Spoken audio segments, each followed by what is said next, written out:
I el Cercle d'Estudis Sobiranistes proposa que els referèndums puguin ser impulsats per iniciativa popular amb un mínim de 150.000 signatures i que el resultat sigui vinculant sense que el govern ho pugui impedir, sempre això sí que se superi el 50% de participació. D'aquesta proposta i també d'altres qüestions de l'actualitat en parlem ara mateix amb Alfons López Tena, que és un dels promotors del Cercle d'Estudis Sobiranistes i a més és vocal del Consell General del Poder Judicial.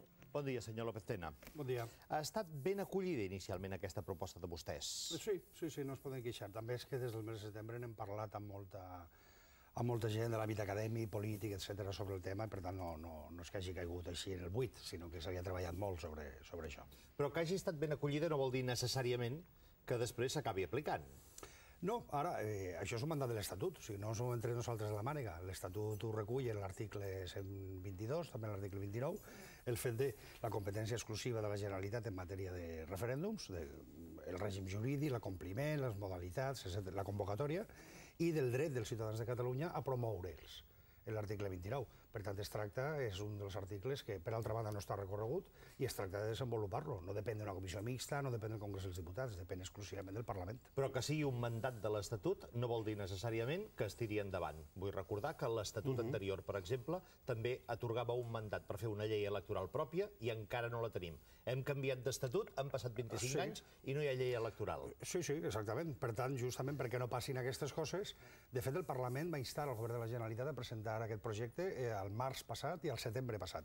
El que es tracta, el que hem fet és posar el fil a l'agulla i fer la proposta concreta en el marc de la Constitució i de l'Estatut quins temes s'hauria de desenvolupar i per on hauria d'anar aquesta llei. Però vostès han tingut aquesta iniciativa pròpia, perquè no els hi han encarregat a vostès. No. Vull dir que no és això que desenvolupant l'Estatut el govern de la Generalitat o el Parlament els digui a vostès, escolti, facin uns projectes. Vostès, en tant que Cercle d'Estudis Sobiranistes, diuen, calla, ja que l'Estatut diu això, ja que en Carot parla del 2014, comencem a posar fil a l'agulla i plantegem aquí les bases perquè la Generalitat pugui convocar referèndums. Referèndums per què? Per decidir si volem o no volem ser independents o per decidir si els nens poden comprar o no pastisseria industrial a les escoles? És com preguntar eleccions per a què. Referèndums per a què? Per a tot allò que el govern de la Generalitat, que el Parlament de Catalunya o que l'iniciativa popular, l'iniciativa ciutadana, consideri que són temes que han d'estar sotmesos a una decisió general directa dels ciutadans. Bé sigui la independència de Catalunya, quan hi hagi un govern que això ho proposi,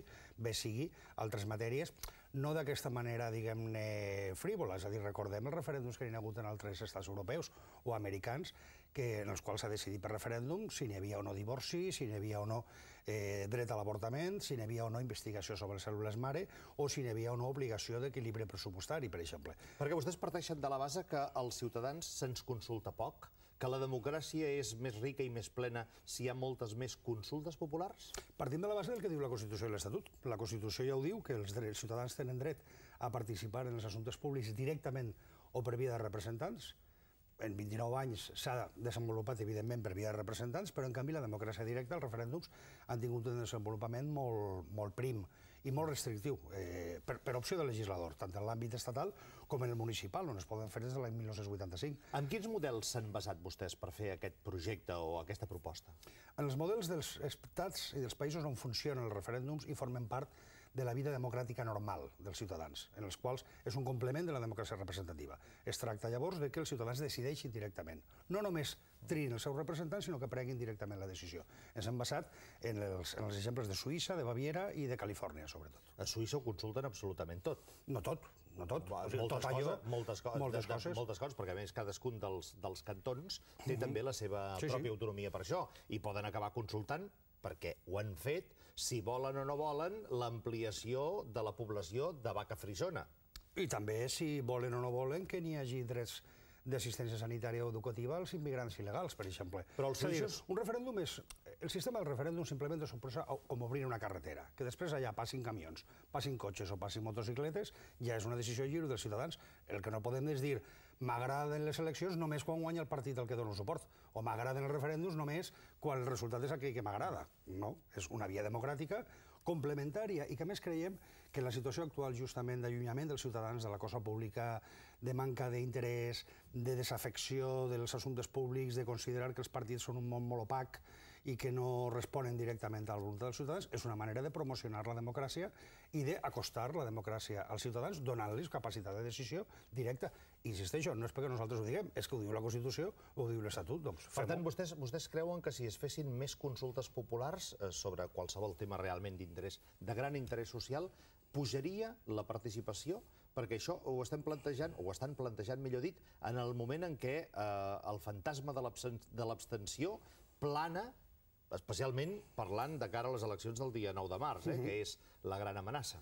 Creiem, i a més constatem que ha estat així i que és així en els països on hi ha referèndums habitualment, basat en dues coses, que és la qüestió en la que, per a que funcionin allò que en l'àmbit estatal i municipal no han funcionat en aquests 30 anys, són dues coses, bàsicament. Per una banda, que els referèndums coincideixen amb les eleccions, de manera que al mateix temps que els ciutadans són cridats a votar en les eleccions que siguin, n'hi hagi també la proposta o les propostes sotmeses al referèndum, perquè això genera un cercle virtuós.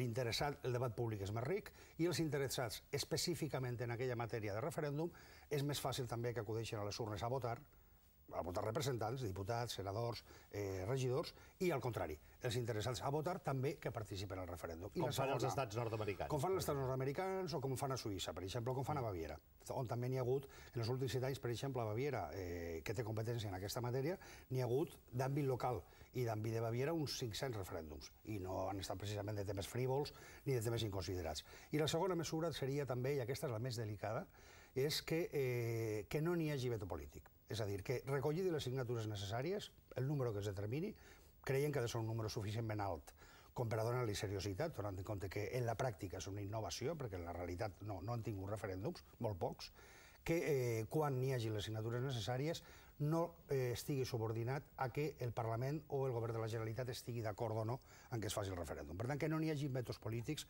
per part dels partits. Sí, un cop arriba la sol·licitud per al nombre de persones que acrediten amb el seu DNI, etc que fan aquesta sol·licitud, llavors aquest referèndum s'hauria de fer. Amb els filtres tècnics, és a dir, que la no, pregunta està ben feta, etcètera. Ho estudiarem i ja veurem. Però que no pugui ser de dir ara no fem el referèndum sobre aquesta matèria perquè no ens agrada. Vostès proposen fins a 200.000 firmes, no? Fem un ventall. En la realitat, en el règim, per exemple, a Catalunya, en matèria municipal, en els municipis per sobre de 100.000 habitants, que és el topall màxim, està determinat que per signatures és el 5% del cens. Això a Catalunya dona uns 260.000 persones en l'actualitat. La iniciativa popular, en canvi, està establerta a 50.000 signatures. Llavors, en un ventall entre 50.000 i 260.000 ens inclinem perquè, per una banda, ha de ser assolible, és a dir, no ha de ser un número d'aquestos que no pugui arribar-se mai, però per l'altra ha de ser suficientment alt per acreditar, diguem, la seriositat i l'interès públic en la matèria. Per això ens inclinem per entre 150.000 i 200.000 signatures. Ara bé, això és una precisió, comptant que, al nostre entendre, si es fa una llei de referèndums és per aplicar-los, és perquè és fàcil. No és com la llei espanyola, que solament ha donat lloc a 2 referèndums perquè queden en mans del president del govern, o com les municipals. Per tant, alt perquè sigui seriós, suficientment baix perquè sigui assolible. 150.000, 200.000, aquest seria el número. No són molt poques. És a dir, si ara, per exemple, per demanar que el Parlament tiri endavant qualsevol projecte de llei es necessita un nombre més elevat que aquests de signatures? No, 50.000. 50.000 solament. Però no és una cosa com... No, és que estava confós ara, estava recordant les 500.000 que reclama el Congrés de Diputats. Sobre el cens espanyol, sobretot el cens espanyol, cert. No, però deuen dir, no ens pot agafar llavors una mena de febre i que ens trobem de seguida amb 150.000 signatures per moltes coses? Tant de bo. Tant de bo, creu vostè? Tant de bo. Tant de bo que n'hi hagués una participació directa dels ciutadans en els afers públics. Tant de bo. Sobretot perquè, a més, per això insistim en que convindria que el referèndum es fes al mateix temps que les eleccions. També per despesa pública, evidentment, i per l'altra, perquè ens acostumem, igual que passa a Califòrnia, que no és un mal model, o a Suïssa, que en el moment d'anar a votar hi ha les 2, 3, 5 o 10 propostes sotmeses al referèndum. O algunes més, de vegades. O algunes més, de vegades. Això és la democràcia. És a dir, quan més capacitat de decisió tinguin els ciutadans directament, millor. Això vostès ho plantegen a nivell de Catalunya. També hi ha la variable a nivell local? Sí, el que passa és que a nivell local ja està regulat. A nivell local, la diferència per l'Estatut és que dona aquesta competència a la Generalitat en quant a referèndums municipals. Per això a Catalunya està regulat. Està la llei espanyola de bases de règim local de l'any 85, està la llei catalana de municipis i està en el reglament de consultes populars municipals de l'any 96. Per tant, tot això ja està regulat en l'àmbit municipal. Si de cas, si es vol, es podria aprofitar per retocar segons sigui la llei de referèndums de la Generalitat. Però no necessita una nova llei perquè ja està establerta.